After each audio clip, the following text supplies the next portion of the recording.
प्यारे बच्चों नमस्कार। बच्चों लास्ट वीडियो में हमने रिलेशन के ऊपर डिस्कशन किया था और वहाँ पे बच्चों हमने रिलेशन के बेसिक कंसेप्ट को समझा। रिलेशन के ऊपर मैक्सिमम बच्चों जितने इंपॉर्टेंट क्वेश्चन हो सकते हैं जो पूरी तरह से बच्चों रिलेशन के ऊपर बेस्ड है, हमने उन क्वेश्चन के ऊपर भी बच्चों डिस्कशन किया था। बच्चों उसी सीक्वेंस में अगर हम आगे बढ़ें तो बच्चों एक नया टॉपिक निकल के आता है जिस टॉपिक का नाम है बच्चों फंक्शन।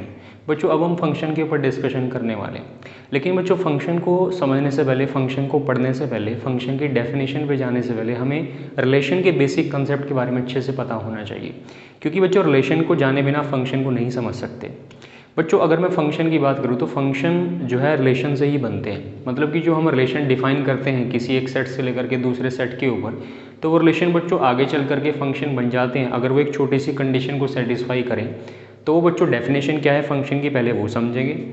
और यहाँ पे बच्चों आप ये कह सकते हो कि जो फंक्शन है वो स्पेशल टाइप ऑफ रिलेशन है, ठीक है। सो किसी भी रिलेशन को फंक्शन बनने के लिए हमें किस कंडीशन को सेटिस्फाई करना पड़ेगा, फिर बच्चों फंक्शन की डेफिनेशन होती क्या है। पहले तो बच्चों उसको थ्योरेटिकली समझते हैं कि फंक्शन की डेफिनेशन है क्या, और फिर बच्चों डेफिनेशन को प्रैक्टिकली अप्लाई करने की कोशिश करते हैं कि अगर हमें कोई भी रिलेशन मिलेगा तो उस रिलेशन को फंक्शन किस तरीके से बनाया जा सकता है, या फिर बच्चों रिलेशन को फंक्शन बनने के लिए कौन सी छोटी सी कंडीशन को सेटिस्फाई करना पड़ेगा। तो सबसे पहले बच्चों मूव करते हैं फंक्शन की डेफिनेशन के ऊपर।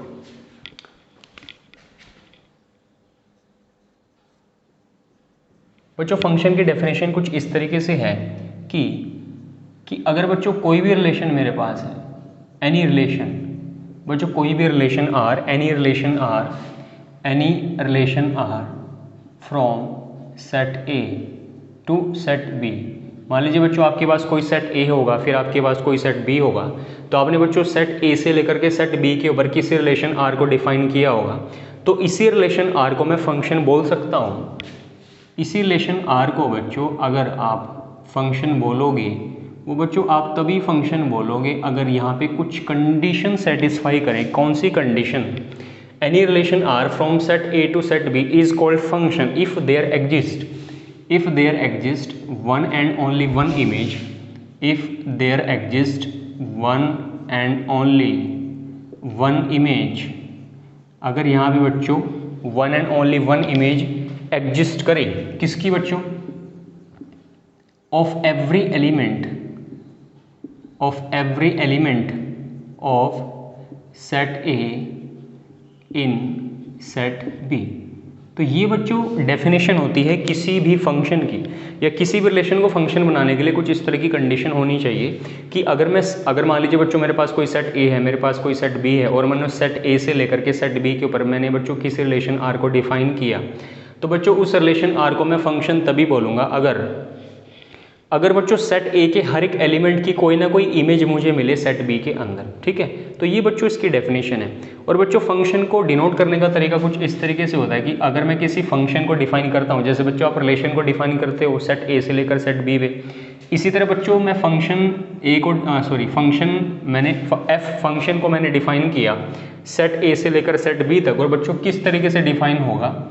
गिवन बाय या defined by f of a is equal to b, f of a is equal to b where small a belongs to capital A and बच्चों small b belongs to capital B। मतलब बच्चों ये हुआ कि function जो है, function बच्चों मेरे पास जो है, फंक्शन को मैंने बच्चों सेट A से लेकर के सेट B के ऊपर डिफाइन किया, लेकिन कुछ इस तरीके से डिफाइन होगा कि f of a is equal to हमेशा b होगा।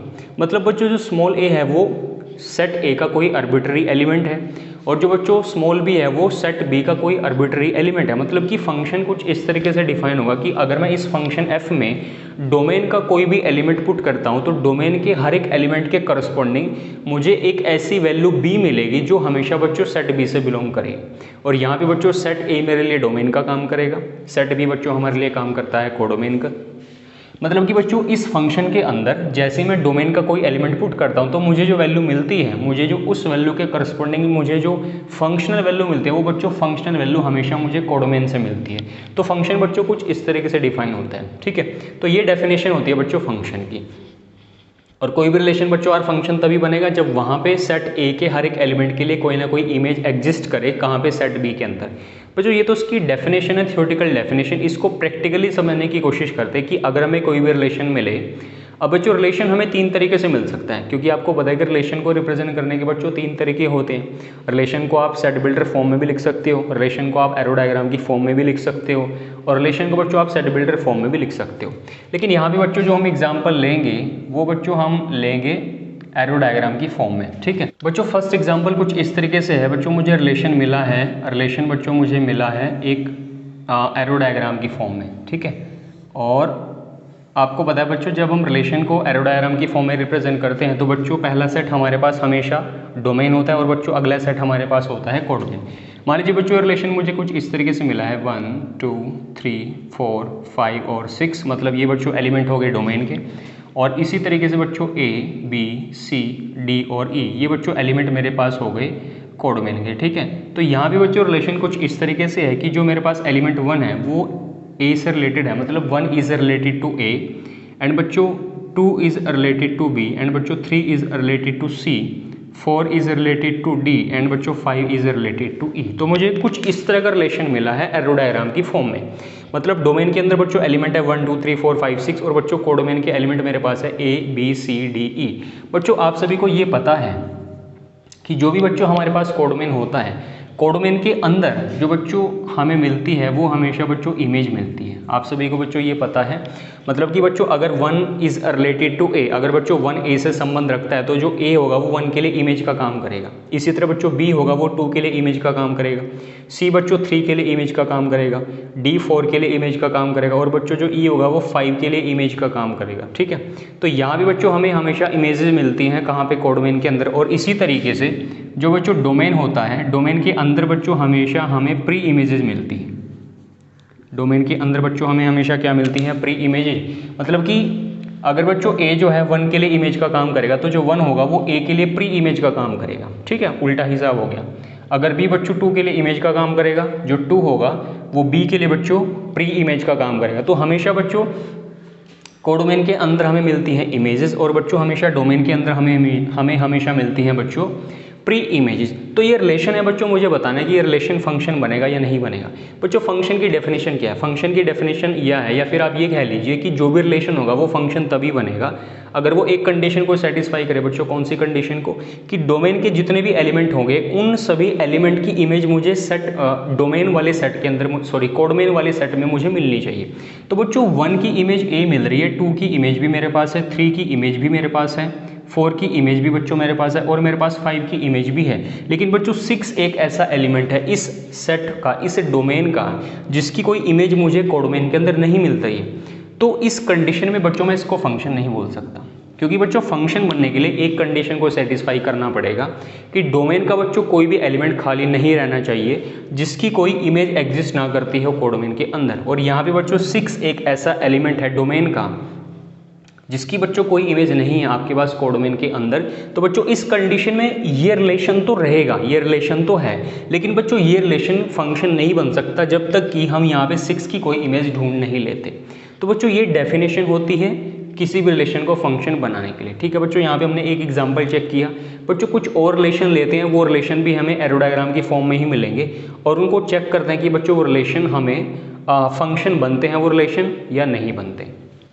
बच्चों सेकंड एग्जांपल मेरे पास कुछ इस तरीके से है। बच्चों एक सेट मेरे पास हो गया डोमेन का और बच्चों एक सेट मेरे पास हो गया कोडोमेन का, ठीक है। और बच्चों इसके अंदर एलिमेंट हो गया 1 2 3 4 5 और 6 और बच्चों यहाँ पे एलिमेंट मेरे पास हो गया A B C D E और F, ठीक है। तो बच्चों 1 की इमेज मेरे पास है B और 2 की इमेज बच्चों मेरे पास है A। बच्चों 3 की इमेज मेरे पास है C और बच्चों 4 की इमेज मेरे पास हो गई E और बच्चों 5 की इमेज मेरे पास हो गई D और बच्चों 6 की इमेज मेरे पास हो गई F, ठीक है। तो कुछ ये रिलेशन बच्चों मुझे मिला है एरो डायग्राम की फॉर्म में।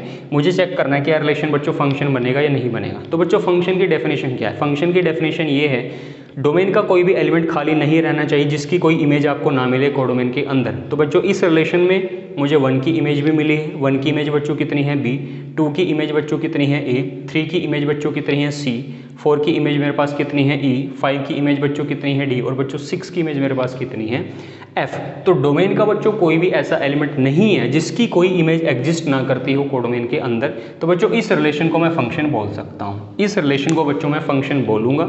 ये बच्चों रिलेशन भी होगा, फंक्शन भी होगा, क्योंकि बच्चों ये जो है फंक्शन की डेफिनेशन को सेटिस्फाई कर रहा है, तो रिलेशन बच्चों मेरे पास फंक्शन बनेगा। ठीक है, तो इस तरीके से बच्चों आप आइडेंटिफाई करोगे किसी भी रिलेशन को कि कोई रिलेशन बच्चों फंक्शन बनेगा या नहीं बनेगा। सिर्फ एक ही कंडीशन है, डोमेन का कोई भी एलिमेंट खाली नहीं होना चाहिए जिसकी कोई इमेज एग्जिस्ट ना करती हो कोडोमेन के अंदर। बच्चों मूव करते हैं थर्ड एग्जाम्पल के ऊपर। बच्चों थर्ड एग्जाम्पल मेरे पास कुछ इस तरीके से है कि मान लीजिए बच्चों मुझे कोई एलिमेंट बच्चों मुझे कोई सेट मिला डोमेन, और बच्चों यहाँ पे मेरे पास सेट हो गया कोडोमेन का। ठीक है, रिलेशन मेरे पास कुछ इस तरीके से है। मान लीजिए बच्चों मेरे पास एलिमेंट हो गया 1 2 3 4 5 और बच्चों यहाँ पे हो गया 6 और यहाँ पे बच्चों हो गया A B C और D। ठीक है, मान लीजिए बच्चों मेरे पास 1 की इमेज बच्चों हो गई A, ठीक है, और 2 की इमेज भी बच्चों मेरे पास A हो गई, 3 की इमेज बच्चों मेरे पास हो गई C और बच्चों 4 की इमेज मेरे पास हो गई B और 5 की इमेज भी बच्चों मेरे पास C हो जाती है और बच्चों 6 की इमेज मेरे पास बन जाती है D। तो क्या बच्चों इस कंडीशन में रिलेशन फंक्शन बनेगा? बच्चों फंक्शन की डेफिनेशन क्या है? फंक्शन की डेफिनेशन सिर्फ ये है कि डोमेन का कोई भी एलिमेंट खाली नहीं बचना चाहिए। मतलब कि अगर आपको कोई भी रिलेशन मिला है और आपको चेक करना है कि वो रिलेशन फंक्शन है या नहीं है, तो बस आपने बच्चों उस रिलेशन के डोमेन को चेक करना है। डोमेन का कोई भी एलिमेंट बच्चों खाली नहीं होना चाहिए जिसकी कोई इमेज बच्चों एग्जिस्ट ना करती हो कोडोमेन के अंदर। यहाँ पे बच्चों आपका सवाल ये होगा, बच्चों पहली तो बात ये रिलेशन फंक्शन बनेगा। अब आपका क्वेश्चन ये होगा कि ये बच्चों फंक्शन कैसे बनेगा, क्योंकि 1 की इमेज भी बच्चों A है, 2 की इमेज भी हमारे पास A है, मतलब बच्चों इमेज रिपीट हो रही है। बच्चों यहाँ पे हमने फंक्शन की डेफिनेशन में सिर्फ ये पढ़ा है कि one and only one image of every element of set A in set B, मतलब कि डोमेन का बच्चों कोई भी एलिमेंट खाली नहीं रहना चाहिए। अगर बच्चों हमें किसी कंडीशन में या हमें कोई ऐसा रिलेशन मिले जहाँ पे बच्चों डोमेन के 2 एलिमेंट ऐसे हों या 2 से ज़्यादा एलिमेंट ऐसे हों जिनकी कोई सेम इमेज मिले, मतलब कि बच्चों यहाँ पे 1 की इमेज भी A बन गई, 2 की इमेज भी A बन गई, तो बच्चों उस कंडीशन से कोई फर्क नहीं पड़ेगा, ये फंक्शन बनेगा। ठीक है, क्योंकि ये बच्चों फंक्शन की डेफिनेशन को सेटिस्फाई करता है। मतलब कि बच्चों हमें ऐसे फंक्शन भी मिलेंगे जहाँ पे डोमेन के 2 एलिमेंट ऐसे होंगे या बच्चों 2 से ज़्यादा भी हो सकते हैं जिनकी कोई सेम इमेज मिलेगी हमें कहाँ पे, कोडोमेन के अंदर। ठीक है बच्चों, यहाँ पे हमने कई तरीकों से 3-4 एग्जाम्पल के थ्रू समझने की कोशिश की कि कोई भी रिलेशन बच्चों फंक्शन कब बनेगा। बच्चों अब हम मूव करेंगे फंक्शन के टाइप्स के ऊपर कि बच्चों हमें मैक्सिमम फंक्शन कितने तरीके का फंक्शन हमें मिल सकता है, ठीक है, या स्टैंडर्ड फंक्शन कितने तरह के होते हैं। बच्चों इसके ऊपर डिस्कशन करते हैं। बच्चों जो फर्स्ट फंक्शन हमारे पास आता है उस फंक्शन का बच्चों नाम है real valued function. First function बच्चों हमारे पास है रियल वैल्यूड फंक्शन। ठीक है, तो ये बच्चों स्टैंडर्ड फंक्शन की आप इसको पहली कैटेगरी मान लीजिए कि रियल वैल्यूड फंक्शन क्या होते हैं। मान लीजिए बच्चों आप ये कह लीजिए कि बच्चों मैंने किसी फंक्शन को डिफाइन किया सेट A से लेकर सेट B तक। मान लीजिए बच्चों मैंने किसी फंक्शन f को डिफाइन किया किसी सेट A से लेकर के सेट B के ऊपर, और ये जो फंक्शन होगा कुछ इस तरीके से होगा कि मान लीजिए बच्चों डिफाइन तो बच्चों इस तरीके से हुआ f of A is equal to B, लेकिन बच्चों यहाँ पे जो A होगा, यहाँ पे जो बच्चों A होगा और जो B होगा वो बच्चों दोनों ही सेट ऑफ रियल नंबर्स होंगे। वो दोनों ही बच्चों कैसे होंगे, वो दोनों ही बच्चों मेरे पास सेट ऑफ रियल नंबर्स होंगे। तो बच्चों यहाँ पे कहने का मतलब ये हुआ कि अगर हम किसी ऐसे फंक्शन को डिफाइन करते हैं, मतलब कि अगर हमें बच्चों ऐसा फंक्शन मिल जाता है जिसका जो डोमेन और कोडोमेन हो वो दोनों ही सेट ऑफ रियल नंबर्स हो, मतलब कि अगर बच्चों इस फंक्शन का डोमेन A होगा और इसका बच्चों कोडोमेन B होगा, तो यहाँ पे A और B दोनों ही सेट ऑफ रियल नंबर्स हो, तो इस कंडीशन में बच्चों जो फंक्शन हमारा बनता है उस फंक्शन को हम कहते हैं रियल वैल्यूड फंक्शन। या फिर बच्चों आप इसको कुछ इस तरीके से समझिए कि इस फंक्शन में जब भी हम डोमेन का कोई एलिमेंट पुट करेंगे तो ये फंक्शन डोमेन की हर एक वैल्यू के करस्पॉन्डिंग जो हमें फंक्शनल वैल्यू देगा वो बच्चों फंक्शनल वैल्यू हमेशा अगर कोई रियल नंबर हो तो उस कंडीशन में बच्चों हम ऐसे फंक्शन को हम रियल वैल्यूड फंक्शन देते हैं। मतलब कि ऐसे फंक्शन जिनकी वैल्यू हमेशा कोई रियल नंबर आती है, तो बच्चों इस तरह के फंक्शन को हम कहते हैं रियल वैल्यूड फंक्शन। ठीक है, या फिर बच्चों आप ऐसे समझो कि किसी फंक्शन का डोमेन और कोडोमेन अगर सेट ऑफ रियल नंबर्स हो तो उस फंक्शन को बच्चों हम कहते हैं रियल वैल्यूड फंक्शन। या फिर बच्चों आप ये कह लीजिए कि अगर कोई भी फंक्शन डोमेन के हर एक वैल्यू के करस्पॉन्डिंग जो फंक्शनल वैल्यू हमें देगा, जो हमें फंक्शन की वैल्यू मिलेगी, अगर वो हमेशा बच्चों रियल नंबर मिले तो बच्चों उस फंक्शन को हम रियल वैल्यूड फंक्शन कहते हैं। ठीक है बच्चों, सेकंड फंक्शन के ऊपर मूव करते हैं। बच्चों सेकंड फंक्शन हमारे पास आता है बच्चों पॉलिनोमियल फंक्शन।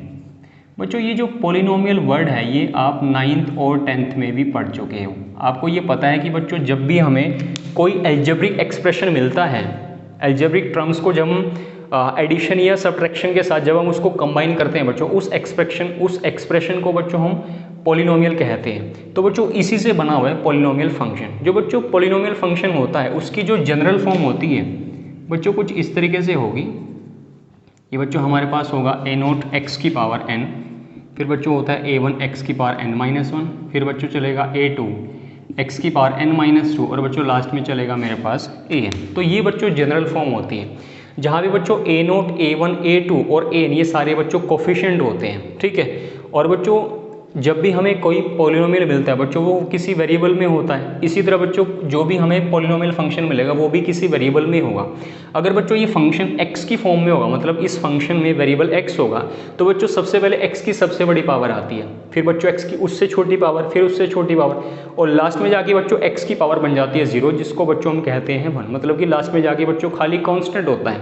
जैसे बच्चों फॉर एग्जाम्पल आप इसको बच्चों कुछ इस तरीके से समझ सकते हो कि मान लीजिए बच्चों मैंने लिखा 2x + 4, ठीक है। तो ये बच्चों मेरे पास एक पॉलिनोमियल फंक्शन हो सकता है, और ये बच्चों फंक्शन इस फंक्शन का बच्चों वेरिएबल कितना है x, और सबसे पहले बच्चों x की सबसे बड़ी पावर होती है। बच्चों यहाँ पे x की सबसे बड़ी पावर कितनी है 1 के बाद बच्चों x की पावर कम होगी तो बच्चों x की पावर बनेगी 0, और बच्चों x की पावर 0 बनने का मतलब होगा 1, तो 1 × 4 बच्चों कितना रहेगा 4। और बच्चों इसी तरह के फंक्शन को मैं लीनियर फंक्शन भी कह सकता हूँ। इसी तरह के फंक्शन को बच्चों हम लीनियर फंक्शन भी कह सकते हैं, ठीक है। मतलब बच्चों जो फंक्शन हमेशा ax + b की फॉर्म में हो, जो फंक्शन बच्चों हमेशा ax + b की फॉर्म में हो, तो बच्चों इस तरह के फंक्शन को हम लीनियर फंक्शन कहते हैं, ठीक है। तो आप ये बच्चों ध्यान रखिए, अगर कोई भी फंक्शन मुझे एक बहुपद, एक पॉलिनोमियल की फॉर्म में मिले तो बच्चों उस फंक्शन को मैं पॉलिनोमियल फंक्शन बोलूँगा, और उसका बच्चों स्टैंडर्ड फॉर्म हमेशा ऐसा होगा।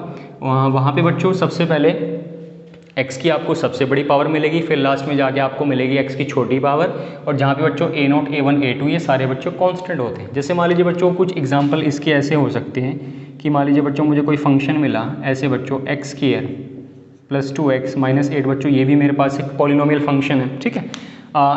ये बच्चों एक क्वाड्रेटिक पॉलिनोमियल है, ठीक है। ये बच्चों एक लीनियर पॉलिनोमियल है। ऐसे बच्चों क्यूबिक पॉलिनोमियल होते हैं जिसमें बच्चों डिग्री 3 होती है वेरिएबल की, फिर बच्चों बाई क्वाड्रेटिक होते हैं जहाँ पे बच्चों डिग्री 4 होती है। तो इन्हीं बच्चों पॉलिनोमियल से बनते हैं पॉलिनोमियल फंक्शन। तो बच्चों किसी भी पॉलिनोमियल फंक्शन की जनरल फॉर्म हमेशा ये होगी, इसको बच्चों आप अपने दिमाग में रखिए। बच्चों अब हम मूव करेंगे थर्ड फंक्शन के ऊपर। बच्चों थर्ड फंक्शन मेरे पास आता है आइडेंटिटी फंक्शन।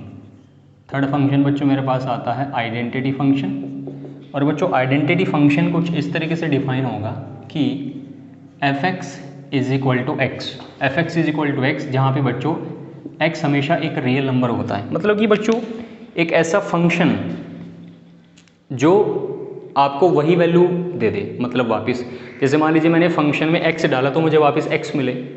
मतलब कि बच्चों अगर मैं फंक्शन में 1 डालूँ f(1) तो मुझे वापस 1 मिले, मैंने फंक्शन में 2 डाला वापस मुझे 2 मिले। मतलब कि बच्चों f(1) = 1, f(2) = 2। मतलब कि बच्चों 1 की इमेज 1 बने, 2 की इमेज 2 बने, 3 की इमेज 3 बने, 4 की इमेज 4 बने, -10 की इमेज -10 बने। तो इस तरह के फंक्शन को बच्चों हम आइडेंटिटी फंक्शन कहते हैं, ठीक है। और अगर बच्चों इस फंक्शन के मैं डोमेन की बात करता हूँ तो बच्चों इस फंक्शन का जो डोमेन होगा वो हमेशा रियल नंबर होता है। मतलब कि इस फंक्शन में आप x की कोई भी रियल वैल्यू पुट कर सकते हो। और इसी तरीके से बच्चों इस फंक्शन का जो रेंज रहेगा वो भी हमेशा बच्चों कितना होता है, रियल नंबर।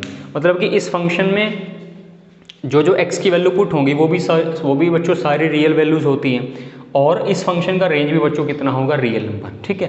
तो बच्चों फंक्शन f(x) = x, इस तरह के फंक्शन को बच्चों हम कहते हैं आइडेंटिटी फंक्शन। और बच्चों यहाँ पे डोमेन और रेंज दोनों ही होंगे सेट ऑफ रियल नंबर्स। और यहाँ पे बच्चों अगर इस फंक्शन का आप ग्राफ चेक करो तो बच्चों इस फंक्शन का ग्राफ कुछ इस तरीके से आप बना सकते हो। इसका ग्राफ बच्चों हमेशा आपको एक स्ट्रेट लाइन की फॉर्म में मिलेगा। मतलब बच्चों इसका ग्राफ हमेशा मुझे कुछ इस तरह से मिलेगा, इस तरह से। ये बच्चों इसका ग्राफ होगा आइडेंटिटी फंक्शन का। मतलब कि बच्चों मान लीजिए मैंने इस फंक्शन में 1 पुट किया, तो मान लीजिए बच्चों आप x एक्सिस पे, ये मान लीजिए बच्चों आपका हो गया x एक्सिस, और ये बच्चों आपका हो गया y एक्सिस। तो मान लीजिए बच्चों यहाँ पे आपके पास कोई वैल्यू 1 है, 2, 3, 4, इसी तरह बच्चों यहाँ पे वैल्यू 1, 2, 3 और 4। मतलब बच्चों अगर मैं फंक्शन में x की वैल्यू पुट करूँगा 1, तो बच्चों f(1) मुझे कितना मिलेगा 1। मतलब कि अगर बच्चों x 1 होगा तो y भी कितना होगा 1।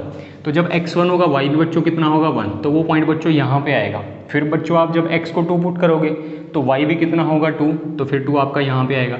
तो ऐसे बच्चों जब उन सभी पॉइंट्स को आप मिलाओगे, ज्वाइन करोगे, तो आपको एक बच्चों स्ट्रेट लाइन मिलेगी और वो स्ट्रेट लाइन बच्चों ओरिजिन से पास होगी। और ये जो स्ट्रेट लाइन होती है बच्चों, ये एक्स एक्सिस की पॉजिटिव डायरेक्शन के साथ बच्चों 45 डिग्री का एंगल बनाती है। ठीक है, मतलब कि बच्चों यहाँ पे जो एंगल बनता है ये हमारे पास बनता है बच्चों 45 डिग्री का। वैसे ये चीज़ बच्चों स्ट्रेट लाइन में पढ़ी जाती है, लेकिन फिर भी बच्चों मैं इसको जनरली बता रहा हूँ। आइडेंटिटी जो फंक्शन होता है वो हमेशा एक बच्चों लाइन को रिप्रेजेंट करेगा, जो लाइन हमेशा ओरिजिन से पास होगी और जो एक्स एक्सिस की पॉजिटिव डायरेक्शन के साथ बच्चों 45 डिग्री का एंगल बनाती है। ठीक है, तो ये ग्राफ होगा बच्चों किसका, आइडेंटिटी फंक्शन का। मतलब कि डोमेन के फंक्शन में बच्चों डोमेन का कोई भी एलिमेंट पुट करो, तो जैसे आपने कोई एलिमेंट पुट किया वापस आपको वही एलिमेंट मिल जाए। अगर आपने 1 पुट किया तो वापस आपको 1 मिले, मैंने 2 पुट किया बच्चों वापस मुझे 2 मिले, मैंने 3 पुट किया वापस मुझे 3 मिले। तो इस तरह के फंक्शन को बच्चों हम आइडेंटिटी फंक्शन कहते हैं। और बच्चों इस आइडेंटिटी फंक्शन का डोमेन रियल नंबर होगा और बच्चों इस फंक्शन का रेंज भी कितना होगा, रियल नंबर। तो ये बच्चों हमने समझा आइडेंटिटी फंक्शन का कॉन्सेप्ट। ठीक है बच्चों, मूव करेंगे नेक्स्ट फंक्शन के ऊपर। बच्चों नेक्स्ट फंक्शन मेरे पास है ओड फंक्शन। ठीक है, ओड फंक्शन का कंसेप्ट बच्चों बिल्कुल सिंपल सा है कि ए फंक्शन, एनी फंक्शन बच्चों x, एनी फंक्शन बच्चों fx, कोई भी फंक्शन बच्चों जो fx होगा is any function fx is set to be odd function if बच्चों if f of minus x is equal to minus F x. अगर बच्चों कुछ इस तरह की कंडीशन सेटिस्फाई हो जाती है, मतलब कि बच्चों अगर कोई फंक्शन मुझे एफ एक्स मिला है और मुझे चेक करना है कि वो फंक्शन ओड फंक्शन है या नहीं फंक्शन है, तो बच्चों उस फंक्शन में मुझे x को माइनस एक्स से रिप्लेस करना पड़ेगा। और अगर बच्चों मैं x को माइनस एक्स से रिप्लेस करूं तो जो बच्चों f ऑफ माइनस एक्स की वैल्यू होगी, अगर वो बच्चों माइनस ऑफ एफ एक्स के बराबर आ जाती है तो बच्चों उस फंक्शन को हम ओड फंक्शन कहते हैं। तो बच्चों ये छोटी सी डेफिनेशन होती है ओड फंक्शन की। बच्चों अगर आप इसके एग्जाम्पल को चेक करना चाहो तो बस बच्चों इसका एग्जाम्पल कुछ इस तरीके से होगा कि मान लीजिए बच्चों मेरे पास एफ एक्स हो गया एक्स क्यूब, फंक्शन बच्चों मुझे मिला है एक्स क्यूब। तो मुझे चेक करना है कि बच्चों फंक्शन इवन है या ओड है। तो सिंपल सी बात है बच्चों, मुझे फंक्शन में x की जगह माइनस एक्स रिप्लेस करना पड़ेगा। तो बच्चों यहाँ पे मैं f ऑफ माइनस एक्स की वैल्यू निकालूंगा। तो बच्चों x को मुझे माइनस एक्स से रिप्लेस करना है। तो जैसे ही बच्चों मैंने इसमें रिप्लेस किया x को माइनस एक्स से, तो बच्चों ये कुछ इस तरीके से बनेगा। और f ऑफ माइनस एक्स की वैल्यू बच्चों माइनस एक्स का क्यूब कितना होता है, माइनस एक्स क्यूब। तो बच्चों जो f ऑफ माइनस एक्स की वैल्यू होगी माइनस बच्चों एज इट इज़, और ये जो वैल्यू है बच्चों एक्स क्यूब, ये वापस बच्चों मेरे पास वैल्यू बन चुकी है किसकी, फंक्शन की। तो ये जो कंडीशन बच्चों बन जाती है, अगर कोई फंक्शन बच्चों इस कंडीशन को सेटिस्फाई कर देता है तो बच्चों इस फंक्शन को मैं कहता हूँ ओड फंक्शन। तो बच्चों मैंने इस फंक्शन में x को माइनस एक्स से रिप्लेस किया और इसने उस साइन को बच्चों बाहर निकाल दिया, तो f ऑफ माइनस एक्स बच्चों आ गया माइनस एफ एक्स के बराबर। तो इस कंडीशन में बच्चों इस फंक्शन को मैं बोलूँगा ओड फंक्शन। बच्चों इसके बहुत सारे एग्जाम्पल हो सकते हैं।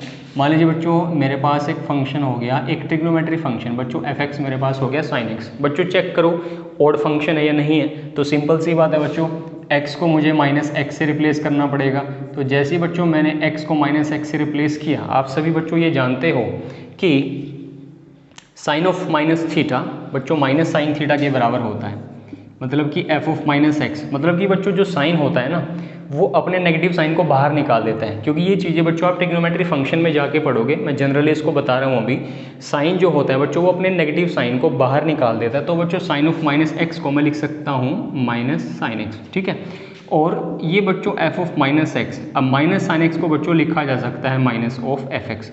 तो बच्चों इस फंक्शन ने भी इसी कंडीशन को सेटिस्फाई किया कि इस फंक्शन में जब मैंने x को माइनस एक्स से रिप्लेस किया तो वो बच्चों बन चुका है f of minus x is equal to minus F X. तो इस कंडीशन में बच्चों इस फंक्शन को भी मैं बोलूँगा ओड फंक्शन। तो बच्चों ऐसे बहुत सारे एग्जाम्पल आपके पास हो सकते हैं ओड फंक्शन के। आपको बस करना क्या है, जो भी आपको फंक्शन मिलेगा उस फंक्शन को बच्चों x को माइनस एक्स से रिप्लेस करना है। अगर बच्चों f ऑफ माइनस एक्स की वैल्यू माइनस एफ एक्स के बराबर आ जाती है तो उस कंडीशन में बच्चों हम उस फंक्शन को हमेशा हम बोलेंगे बच्चों ओड फंक्शन, ठीक है।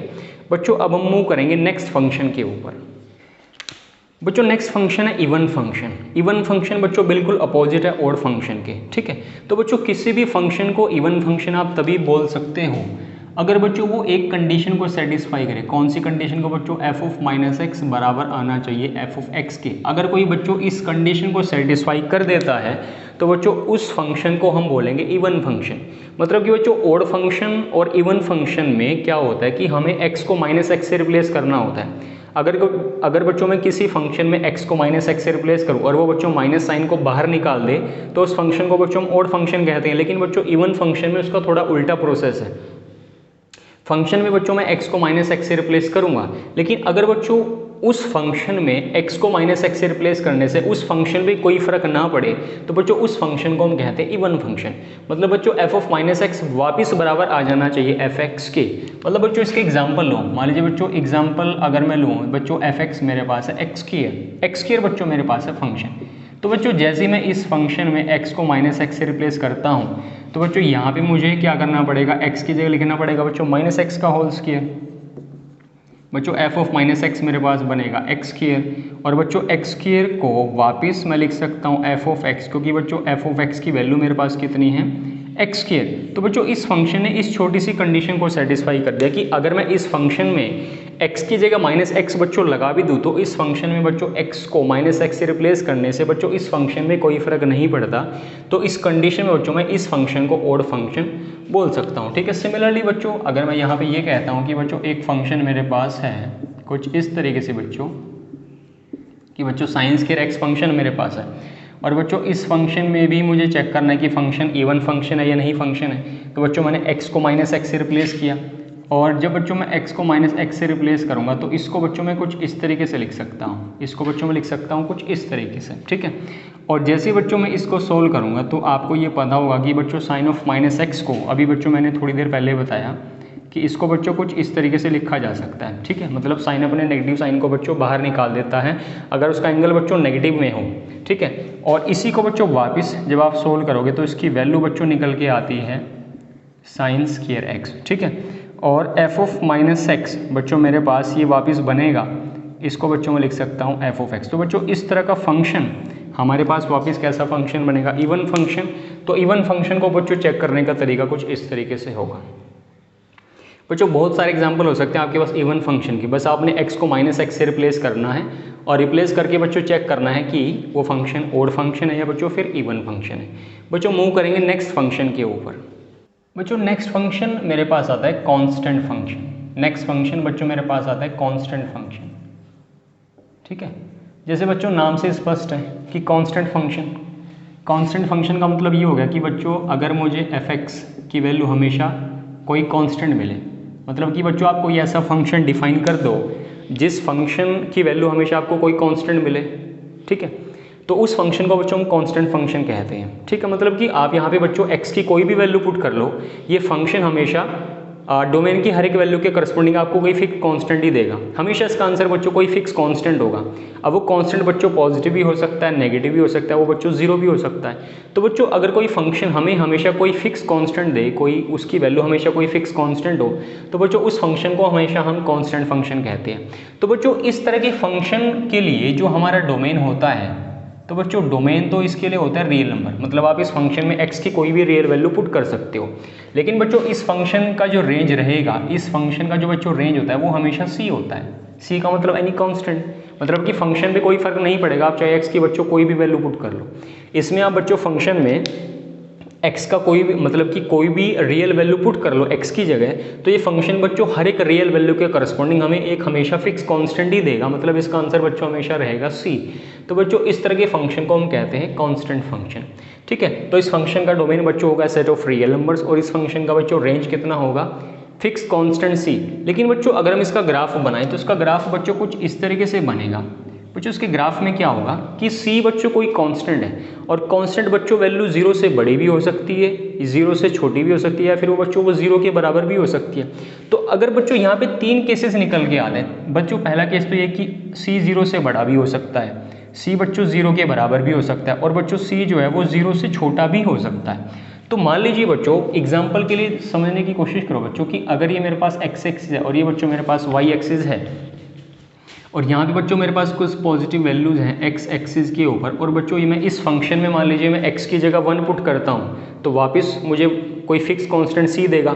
अगर मैं फंक्शन में 2 पुट करूं तो भी मुझे फिक्स वैल्यू c मिलेगी, अगर मैं 3 पुट करूं तो भी बच्चों मुझे फिक्स वैल्यू c मिलेगी।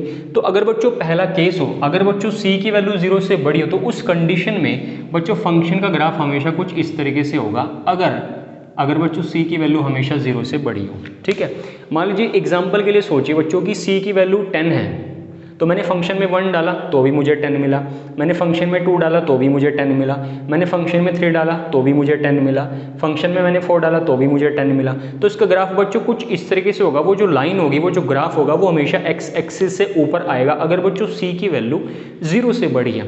और इसी तरह बच्चों अगर c की वैल्यू 0 से छोटी होगी तो उसका जो बच्चों ग्राफ होगा, वो जो लाइन होगी बच्चों वो हमेशा एक्स एक्सिस से नीचे आएगी, क्योंकि बच्चों वाई एक्सिस पे प्लस वाले पॉइंट ऊपर होते हैं, नीचे वाले होते हैं नीचे। तो अगर बच्चों c की वैल्यू 0 से बड़ी है, अगर बच्चों कोई पॉजिटिव कांस्टेंट मुझे मिले तो ग्राफ बच्चों ऊपर बनेगा, अगर नीचे नेगेटिव हो c की वैल्यू बच्चों तो ग्राफ बनेगा नीचे। और अगर बच्चों c की वैल्यू 0 होने का मतलब बच्चों कि हमेशा हम फंक्शन में x की कोई भी वैल्यू पुट कर हमें हमेशा बच्चों y 0 मिलेगा। तो y = 0 मतलब एक्स एक्सिस, तो मतलब बच्चों अगर c की वैल्यू 0 होगी तो वापस बच्चों मुझे क्या मिलेगा, मुझे मिलेगा एक्स एक्सिस। तो ये बच्चों मेरे पास फंक्शन होता है कांस्टेंट फंक्शन, ऐसा फंक्शन जिस फंक्शन का डोमेन बच्चों सेट ऑफ रियल नंबर्स होगा और इस फंक्शन का रेंज बच्चों हमेशा होता है फिक्स कांस्टेंट। तो बच्चों इस तरह के फंक्शन को हम कहते हैं कांस्टेंट फंक्शन। बच्चों अब हम मूव करेंगे नेक्स्ट फंक्शन के ऊपर। बच्चों नेक्स्ट फंक्शन मेरे पास है रैशनल फंक्शन। नेक्स्ट फंक्शन जो बच्चों मेरे पास आता है वो बच्चों फंक्शन मेरे पास आता है रैशनल फंक्शन। ठीक है, जैसे बच्चों आपने छोटी क्लासेस में रैशनल नंबर के बारे में पढ़ा होगा, तो बच्चों आप रैशनल नंबर ये पढ़ते थे कि जो भी हमें नंबर p/q की फॉर्म में मिले तो उस नंबर को बच्चों हम रैशनल नंबर कहते हैं। तो इसी तरीके से बच्चों हमारे पास फंक्शन होते हैं रैशनल फंक्शन, और कोई भी बच्चों जो रैशनल फंक्शन होगा वो जनरली इस फॉर्म में होगा कि अगर बच्चों मुझे कोई फंक्शन मिले f(x) और वो बच्चों px/qx की फॉर्म में हो, मतलब कि बच्चों ऊपर भी कोई फंक्शन है और नीचे भी कोई फंक्शन है, न्यूमरेटर में भी बच्चों कोई फंक्शन है और डिनोमिनेटर में भी बच्चों कोई फंक्शन है, तो उस तरह के फंक्शन को बच्चों हम हमेशा रैशनल फंक्शन कहते हैं। बस बच्चों एक छोटी सी कंडीशन ये होती है कि जो नीचे वाला फंक्शन है इसकी वैल्यू कभी भी 0 नहीं आनी चाहिए। तो बच्चों इस तरह के फंक्शन को हम कहते हैं रैशनल फंक्शन। और बच्चों इसका कुछ एग्जाम्पल ऐसा हो सकता है कि मान लीजिए बच्चों मेरे पास कोई फंक्शन है f(x) = x + 3/x + 4, तो ये बच्चों मेरे पास कोई एग्जाम्पल हो सकता है किसी रैशनल फंक्शन का, क्योंकि बच्चों इसमें ऊपर भी फंक्शन है और बच्चों इसमें नीचे भी फंक्शन है। इसी तरीके से बच्चों इसके बहुत सारे एग्जाम्पल हो सकते हैं। मान लीजिए बच्चों मेरे पास कोई बच्चों एग्जाम्पल है x² + 2x - 8 और नीचे बच्चों मेरे पास हो गया बच्चों कुछ इस तरह से x - 2। तो बच्चों ये एग्जाम्पल भी मेरे पास एक रैशनल फंक्शन का एग्जाम्पल हो सकता है, क्योंकि बच्चों इसमें ऊपर भी फंक्शन है नीचे भी फंक्शन है। ठीक है, तो बच्चों कोई भी फंक्शन अगर px/qx की फॉर्म में हो तो बच्चों उन तरह के सभी फंक्शन को बच्चों हम हमेशा कहते हैं रैशनल फंक्शन। और बच्चों जनरली अगर मैं बच्चों एक छोटा सा फंक्शन हूँ, मान लीजिए बच्चों मैं कहता हूँ f(x) = 1/x, तो बच्चों ये भी मेरे पास एक रैशनल फंक्शन ही होता है, f(x) = 1/x।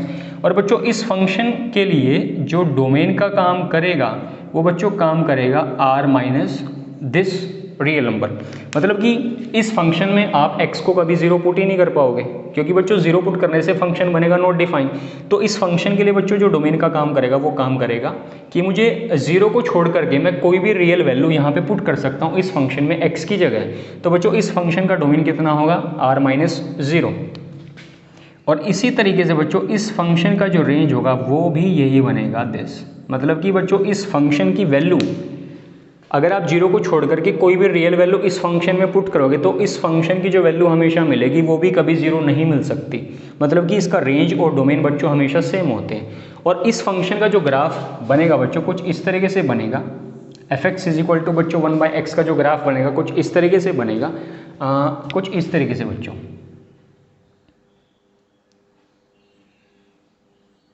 और इसी तरीके से बच्चों यहाँ पे इसका ग्राफ बच्चों हमेशा कुछ ऐसा बनता है। इसको आप बच्चों इमेजिन करने की कोशिश करो कि मान लीजिए बच्चों ये बच्चों मेरे पास यहाँ पे होती है x एक्सिस और ये बच्चों मेरे पास होती है y एक्सिस। ठीक है, मान लीजिए बच्चों मैं यहाँ पे x को पुट करता हूँ, मैं यहाँ पे बच्चों x को 0 तो नहीं पुट कर सकता क्योंकि इसके डोमेन में कोई भी 0 एलिमेंट नहीं होगा। तो बच्चों अगर मैं यहाँ पे x को 1 पुट करूँ तो 1/1 बच्चों y फंक्शन की वैल्यू मुझे कितनी मिलेगी 1। तो 1/1 मतलब कि 1,1 कोई यहाँ पे होगा, मतलब कि अगर बच्चों यहाँ पे x की वैल्यू कोई 1 हो तो y की वैल्यू 1, मतलब कि वो वैल्यू मुझे कहीं बच्चों यहाँ पे मिलेगी जो इस ग्राफ के ऊपर एग्जैक्टली आ जाएगी। ठीक है, इसी तरीके से जब मैं x की बच्चों वैल्यू 2 पुट करूंगा तो 2 में बच्चों 1/2 कितना बनेगा 0.5। तो बच्चों इसकी वैल्यू कुछ इस तरीके से होगी। मतलब आप इसमें बहुत सारी रियल वैल्यूज पुट कर लीजिए जीरो को छोड़ करके, चाहे वो पॉजिटिव रियल वैल्यू हो चाहे वो बच्चों नेगेटिव रियल वैल्यूज हो, तो इसका ग्राफ बच्चों हमेशा कुछ इस तरीके से बनेगा। अगर आप बच्चों यहाँ पे x की कोई पॉजिटिव रियल वैल्यू पुट करोगे तो ग्राफ बच्चों हमेशा ऐसे बनेगा। अगर आप बच्चों इस फंक्शन में x की कोई नेगेटिव रियल वैल्यू पुट करोगे तो उसका ग्राफ बच्चों हमेशा कुछ इस तरीके से होगा। ठीक है, लेकिन यहाँ पे बच्चों इस फंक्शन की वैल्यू कभी भी जीरो नहीं हो सकती, क्योंकि जब आप बच्चों इस फंक्शन में जीरो पुट करोगे ही नहीं तो इस फंक्शन की वैल्यू बच्चों कभी भी जीरो नहीं आ सकती। उसका ग्राफ बच्चों हमेशा कुछ इस तरीके से होगा। मतलब कि आप बच्चों यहाँ पे x का कोई भी बड़े से बड़ा रियल वैल्यू पुट कर लो, इस फंक्शन की वैल्यू कभी भी जीरो नहीं हो सकती। बच्चों इस फंक्शन की वैल्यू जीरो को अप्रोच कर सकती है, जीरो के बहुत नज़दीक जा सकती है, लेकिन बच्चों इस फंक्शन की वैल्यू कभी भी जीरो नहीं बनेगी। और चाहे आप बच्चों यहाँ पे x की जगह आप कोई भी बड़े से बड़ा नेगेटिव रियल नंबर या कितना भी छोटा कोई नेगेटिव रियल नंबर पुट कर लो तो बच्चों इस फंक्शन की वैल्यू भी कभी भी जीरो नहीं हो सकती। तो मतलब कि अगर आप कोई पॉजिटिव रियल वैल्यू पुट करोगे फिर तो बच्चों इस फंक्शन का ग्राफ कुछ इस तरीके से बनेगा, और अगर बच्चों यहाँ पे आप कोई नेगेटिव रियल वैल्यूज पुट करोगे तो इस फंक्शन का ग्राफ आपका कुछ इस तरीके से बनेगा। तो ये बच्चों ग्राफ हमारे पास हुआ 1/x का, जो हमारे पास बच्चों एक रैशनल फंक्शन होता है।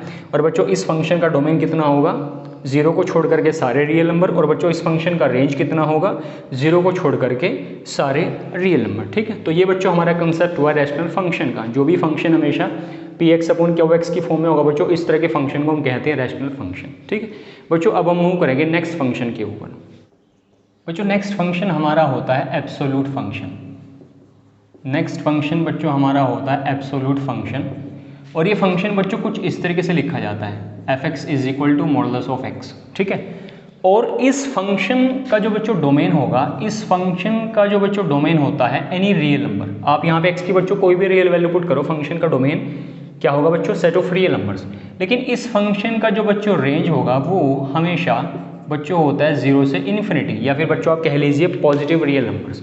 तो बच्चों इस फंक्शन जो है बच्चों कुछ इस तरीके से ये फंक्शन को लिखा जा सकता है कि बच्चों जो फंक्शन होगा उसकी वैल्यू मुझे x मिलेगी प्लस x मिलेगी अगर बच्चों x 0 से बड़ा या 0 के बराबर हो, और बच्चों इसी फंक्शन की वैल्यू मुझे -x मिलेगी अगर बच्चों x मेरे पास 0 से छोटा हो।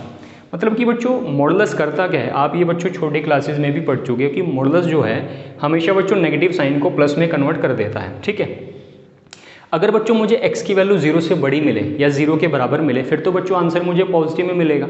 लेकिन बच्चों अगर x की वैल्यू 0 से छोटी कोई नेगेटिव हो तो भी बच्चों इस फंक्शन की वैल्यू हमेशा मुझे पॉजिटिव ही मिलेगी। मतलब बच्चों आप इस फंक्शन में x की जगह कोई भी रियल वैल्यू पुट कर लो, चाहे वो पॉजिटिव रियल वैल्यू हो, चाहे वो 0 हो, चाहे वो कोई नेगेटिव रियल वैल्यू हो, इस फंक्शन का रेंज बच्चों हमेशा 0 से इन्फिनिटी होगा। ठीक है, मतलब कि बच्चों अगर मैं यहाँ पे x की कोई पॉजिटिव वैल्यू पुट करूँ, प्लस में कोई वैल्यू पुट करो, फिर तो बच्चों फंक्शन हमेशा मुझे पॉजिटिव देगा।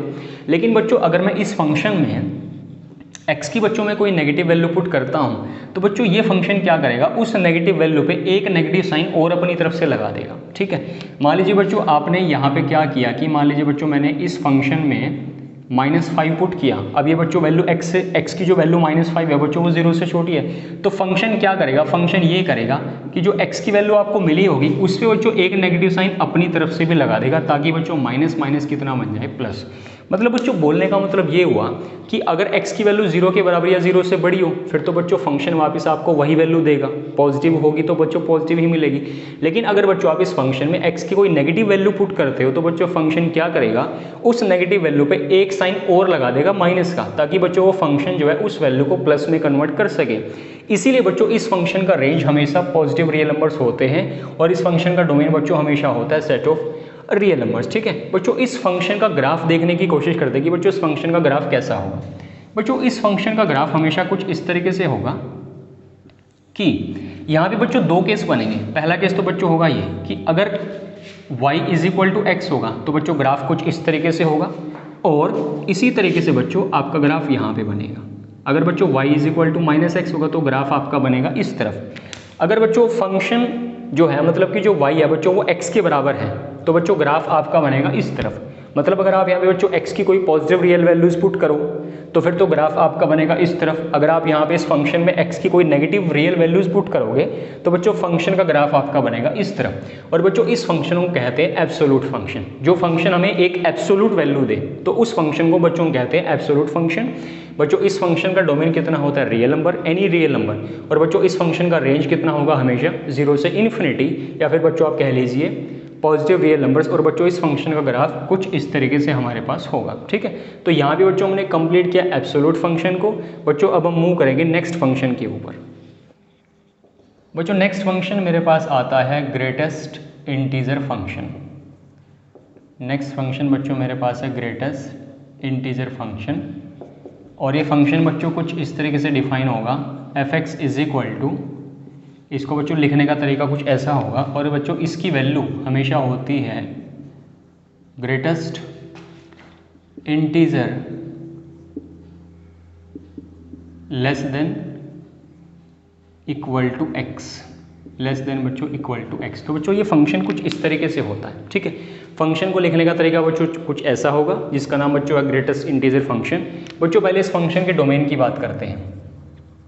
बच्चों इस फंक्शन का डोमेन रियल नंबर, आप इस फंक्शन में x की जगह कोई भी रियल वैल्यू बच्चों पुट कर सकते हो। लेकिन बच्चों जो इस फंक्शन का रेंज होता है वो हमेशा बच्चों इंटीजर होता है।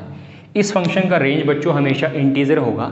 इस फंक्शन ग्रेटेस्ट इंटीजर फंक्शन का मतलब ये हुआ कि हमें वो वैल्यूज़ मिलेगी जो हमें एक ऐसा इंटीजर मिलेगा जो ग्रेटेस्ट इंटीजर होगा, या तो वो बच्चों x के बराबर होगा या फिर बच्चों को x से छोटा होगा। बच्चों उसको प्रैक्टिकली समझने की कोशिश करते हैं कि मान लीजिए बच्चों इस फंक्शन में अगर मैं 3.5 पुट कर देता हूँ तो बच्चों मुझे वैल्यू क्या मिलेगी। बच्चों ये फंक्शन क्या करेगा, जो भी वैल्यू आपने इस फंक्शन में डाली है x की जगह, तो ये फंक्शन उसी वैल्यू के बराबर सबसे बड़ा इंटीजर ढूंढने की कोशिश करेगा। तो बच्चों आपने फंक्शन में डाला कितना है 3.5, तो बच्चों 3.5 के बराबर कौन होता है 3.5। लेकिन बच्चों 3.5 अपने आप में एक इंटीजर नहीं होता। तो अगर ये उसी के इक्वल कोई सबसे बड़ा इंटीजर नहीं ढूंढ पाएगा तो बच्चों फिर उस वैल्यू से ये छोटी वैल्यूज की तरफ चलने की कोशिश करेगा।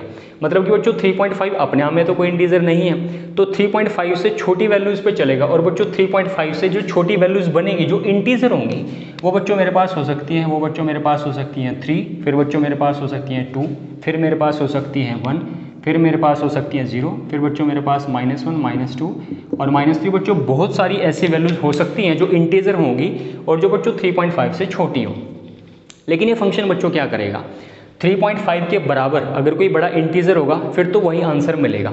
अगर 3.5 के बराबर कोई इंटीजर नहीं है, जैसे बच्चों 3.5 के बराबर तो 3.5 ही होगा, लेकिन बच्चों 3.5 अपने आप में कोई इंटीजर नहीं है, तो 3.5 से छोटे जितने भी इंटीजर बनेंगे उन इंटीजर में जो सबसे बड़ा बच्चों इंटीजर होगा वही इस क्वेश्चन का आंसर होगा। मतलब कि अगर बच्चों मैंने 3.5 इस फंक्शन में x की जगह पुट किया है तो बच्चों इस क्वेश्चन का आंसर सिर्फ कितना होगा, इसका आंसर होगा 3। इसीलिए बच्चों इस फंक्शन का नाम है ग्रेटेस्ट इंटीजर फंक्शन। और हमेशा हमें वो वैल्यू देता है कि वो ग्रेटेस्ट इंटीजर ये देगा जो x के बराबर होगा या फिर बच्चों x से छोटा होगा। बच्चों कुछ और एग्जांपल लेते हैं। मान लीजिए बच्चों मैंने यहाँ पे लिया 5.2, तो 5.2, अब बच्चों 5.2 है, 5.2 के बराबर बच्चों कौन है 5.2, लेकिन बच्चों 5.2 को इंटीजर तो नहीं है, तो बच्चों 5.2 से छोटे वाले इंटीजर ढूंढो। तो 5.2 से छोटे वाले इंटीजर मेरे पास बनेंगे 5 बनेगा, 4 बनेगा, 3 बनेगा, 2 बनेगा, बहुत सारे इंटीजर बनेंगे। लेकिन बच्चों उन इंटीजर में सबसे बड़ा इंटीजर कौन होगा, बच्चों सबसे बड़ा इंटीजर मेरे पास होगा 5। तो बच्चों इसका आंसर कितना होगा 5। इसी तरीके से मान लीजिए अगर बच्चों मैं इस क्वेश्चन में 5 पुट करता तो बच्चों वापस मुझे आंसर कितना मिला 5, क्योंकि ये फंक्शन क्या करेगा, सबसे पहले ग्रेटेस्ट इंटीजर वो ढूंढेगा जो x के बराबर ही होगा। तो बच्चों मैंने x की वैल्यू यहाँ पे पुट कितनी 5, तो 5 के इक्वल कौन हो गया 5, तो 5 अपने आप में इंटीजर है तो 5 इसका आंसर आ जाएगा। ठीक है, लेकिन अगर बच्चों कोई हमें x की वैल्यू इस तरह डेसिमल की फॉर्म में मिले तो बच्चों वहाँ पे आपको थोड़ा सा प्रैक्टिकली काम और ज़्यादा करना पड़ेगा। ठीक है, तो बच्चों इस फंक्शन को कहते हैं ग्रेटेस्ट इंटीजर फंक्शन। इसीलिए बच्चों इस फंक्शन का डोमेन कितना है, एनी रियल नंबर। मतलब आप बच्चों इस फंक्शन में x की जगह कोई भी रियल वैल्यू पुट कर सकते हो, लेकिन इसका जो आंसर हमें हमेशा मिलेगा वो बच्चों हमेशा इंटीजर मिलेगा। और बच्चों इसका आंसर कोई नेगेटिव इंटीजर भी हो सकता है। मान लीजिए बच्चों मैंने यहाँ पे इस फंक्शन में पुट किया -2.5, बच्चों अब इसका आंसर कितना होगा, -2.5 के बराबर कौन है -2.5, लेकिन -2.5 अपने आप में कोई इंटीजर तो नहीं है। लेकिन -2.5 से छोटा इंटीजर कौन होगा -3, उससे छोटा कौन होगा -4, उससे छोटा कौन होगा -5।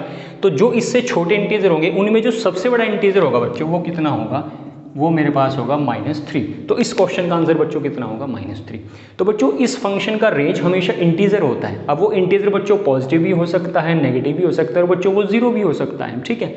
और इसका डोमेन बच्चों हमेशा होता है सेट ऑफ रियल नंबर्स। बच्चों अब इस फंक्शन का ग्राफ चेक करते हैं कि इस फंक्शन का ग्राफ कैसा होगा। बच्चों इस फंक्शन का ग्राफ हमेशा कुछ ऐसा होगा कि बच्चों ये मेरे पास हो गया x एक्सिस और ये बच्चों मेरे पास हो गया y एक्सिस। यहाँ पे बच्चों वैल्यू है 1, यहाँ पे बच्चों वैल्यू है 2, 3, 4 और बच्चों ये वैल्यू मेरे पास होगी 5, ठीक है। ये बच्चों मेरे पास वैल्यू हो गई यहाँ पे y की बच्चों वैल्यू होगी -1, ये वैल्यू होगी -2, -3, -4 और बच्चों -5 और यहाँ पे हो गया बच्चों 1, 2, 3, 4 और ये बच्चों हो गया 5। इसी तरीके से बच्चों यहाँ पे -1 और ये बच्चों मेरे पास हो गया -2, -3, -4 और बच्चों -5, ठीक है।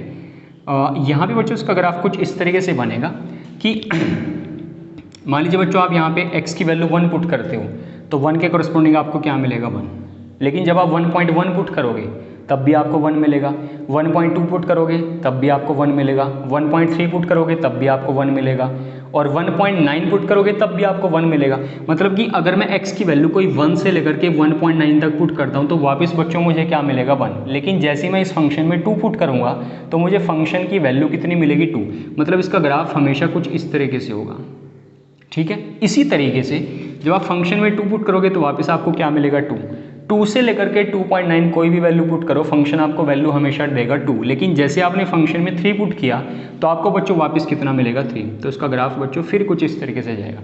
तो जब आप बच्चों इस चीज़ को कंटिन्यू करोगे तो इसका ग्राफ कुछ इस तरीके से आपको दिखेगा, ये बच्चों कुछ इस तरीके से, फिर यहाँ पे बच्चों कुछ इस तरीके से, और बच्चों ऐसा ही आपका होगा नेगेटिव डायरेक्शन में, कुछ ये, फिर ये होगा बच्चों, फिर ये होगा कुछ इस तरीके से, ठीक है। तो ये बच्चों जो कॉन्सेप्ट है ये बड़ा ही इंटरेस्टिंग कॉन्सेप्ट है, ठीक है।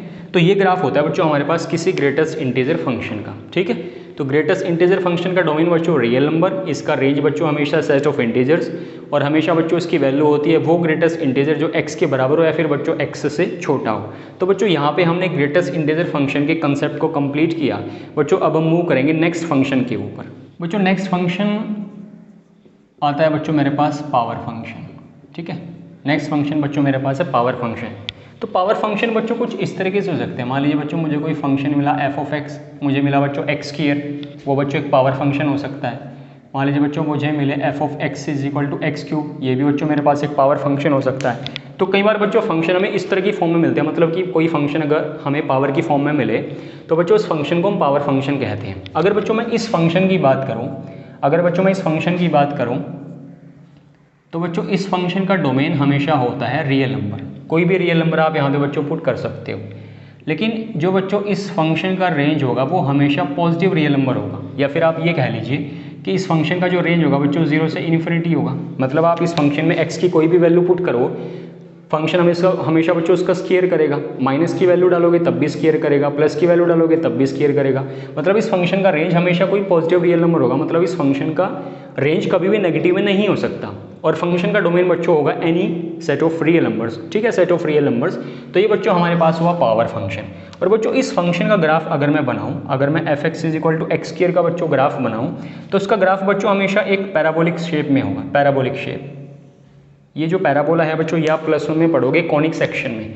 लेकिन जस्ट आप ये चेक करने की कोशिश करो कि मान लीजिए बच्चों मैंने यहाँ पे x की कोई वैल्यू पुट की, मान लीजिए बच्चों मैंने 1 पुट किया तो 1 पे वैल्यू मुझे मिलेगी 1, 0 पे मिलेगी 0, 2 पे वैल्यू मिलेगी 4, 3 पे वैल्यू मिलेगी 9, 4 पे वैल्यू कितनी मिलेगी 16। तो उसका ग्राफ बच्चों कुछ इस तरीके से चलेगा इस यहाँ पे। और अगर बच्चों मैं x की कोई नेगेटिव वैल्यू पुट करता हूँ तो फिर इसका ग्राफ बच्चों कुछ इस तरीके से चलेगा। और बच्चों इस शेप को हम कहते हैं पैराबोलिक शेप, ठीक है। तो f(x) = x का ग्राफ बच्चों हमें कुछ इस तरीके से मिलेगा जो हमारे पास बच्चों एक पावर फंक्शन होता है, ठीक है। इसी तरीके से बच्चों अगर मैं इस फंक्शन की बात करता हूँ तो बच्चों इस फंक्शन का जो डोमेन होगा बच्चों, इस फंक्शन का डोमेन एनी रियल नंबर, और इस फंक्शन का रेंज बच्चों क्या होगा, इस फंक्शन का रेंज बच्चों एनी रियल नंबर, ठीक है। क्योंकि आप यहाँ पे पॉजिटिव वैल्यू पुट करो तो उनका क्यूब पॉजिटिव होगा, अगर आप यहाँ पे कोई नेगेटिव वैल्यू पुट करोगे तो उनका क्यूब बच्चों हमेशा नेगेटिव ही होगा। और इस ग्राफ, इस फंक्शन का जो ग्राफ बनेगा बच्चों वो हमेशा कुछ इस फॉर्म में मिलेगा आपको, इस फॉर्म में, इसका जो ग्राफ बच्चों मिलेगा वो हमेशा इस फॉर्म में मिलेगा, कुछ इस फॉर्म में बच्चों हमें इस फंक्शन का ग्राफ मिलेगा। ठीक है, मतलब कि आप यहाँ पे जब x की प्लस वाली वैल्यू पुट करोगे तो आपको जो फंक्शनल वैल्यू मिलेगी वो बच्चों पॉजिटिव में मिलेगी, लेकिन जब आप x की नेगेटिव वैल्यू पुट करोगे तो आपको यहाँ पे जो वैल्यू मिलेगी फंक्शनल वैल्यू वो भी बच्चों हमेशा नेगेटिव में ही मिलेगी। ठीक है, तो ये बच्चों हमारे पास हो सकते हैं पावर फंक्शन। तो यहाँ भी बच्चों हमने पावर फंक्शन के कंसेप्ट को कंप्लीट किया, उनके डोमेन और रेंज को हमने समझने की कोशिश की और बच्चों उनके ग्राफ को भी हमने कंप्लीट किया। तो यहाँ भी बच्चों हमने एक कंप्लीट पैकेज तैयार किया फंक्शन का। ठीक है बच्चों, नेक्स्ट क्लास के अंदर हम कुछ और इंटरेस्टिंग चीज़ लेके आपके सामने हाजिर होंगे। तब तक के लिए बच्चों I wish you good luck. Thank you very much and thank you so much for watching this video.